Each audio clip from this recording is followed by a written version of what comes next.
Hello and welcome to my Windwalker Monk Mage Tower Guide.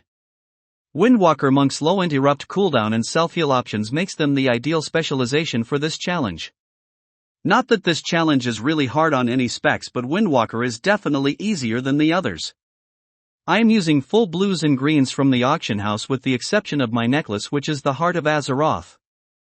Basically any neck from Dragonflight with 3 sockets is better than this. If you want to know more regarding best in slot gear, consumables and more Mage Tower tips and tricks, make sure to check out my Mage Tower 101's video. I am using the following talent build for this challenge. There are barely any key talents here, so play with whatever you enjoy. As always, I will leave you a list of consumables to use in the description. There are only a handful of mechanics you have to handle throughout the whole fight, which are all very simple. They are still very capable of wiping you if you don't handle them correctly. In this challenge we have to deal with 2 NPCs. Tugger Blood Totem, the caster, and Jormig the Behemoth the Big Worm. I will be referring to these as the caster and the worm for the remainder of the video. Once you start the fight, you'll realize that the worm has 9 stacks of damage reduction on him, which reduced damage taken by 10% per stack. So damaging the worm at this stage of the fight is a total waste of resources. So, you want to start the fight and pop your CDs.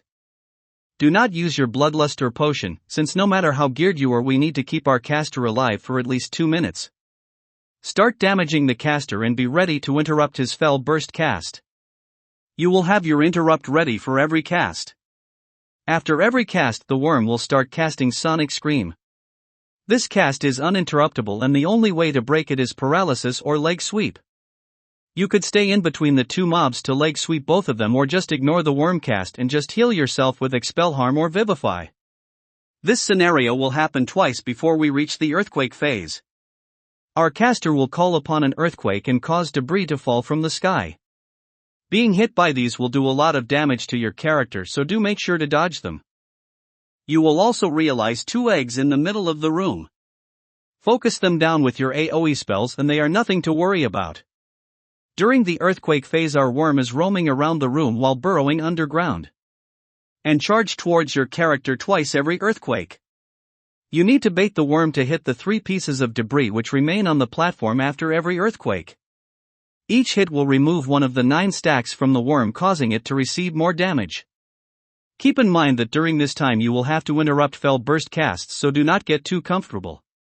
After the 2 charges, the worm will come out again and repeat the first phase, with a slight adjustment. You will have Fell Totems spawning somewhere random in the room. These have 1 HP and will die with whatever hits them, but if you ignore them, your character will get stunned for 10 seconds and die with the next Fell Burst cast. So keep your Crackling Jade Lightning on the action bar and hit them whenever they spawn. Apart from this, the challenge has nothing to offer. Please make sure you get at least 2 sets of Earthquake. You need the worm to have 3 stacks or less in order to make it an easy kill. The reason behind that is that once you kill the caster, the worm will get an enraged debuff that makes the Sonic Screams one-shot you.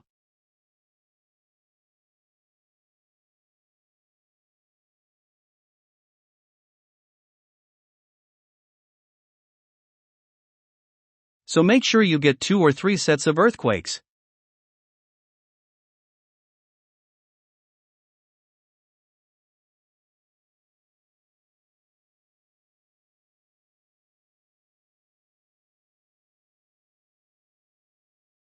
Remove as many stacks as you can, and once the caster is dead, press everything you have, drums, potion, and start going ham on the worm.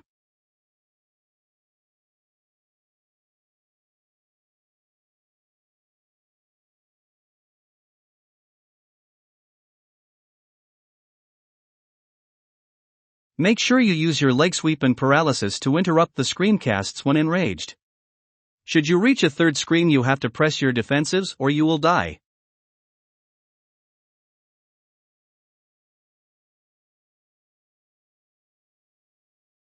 And that's it for today's video. Like and subscribe if you enjoy my videos, and let me know what spec to do next in the comments. Thank you for watching.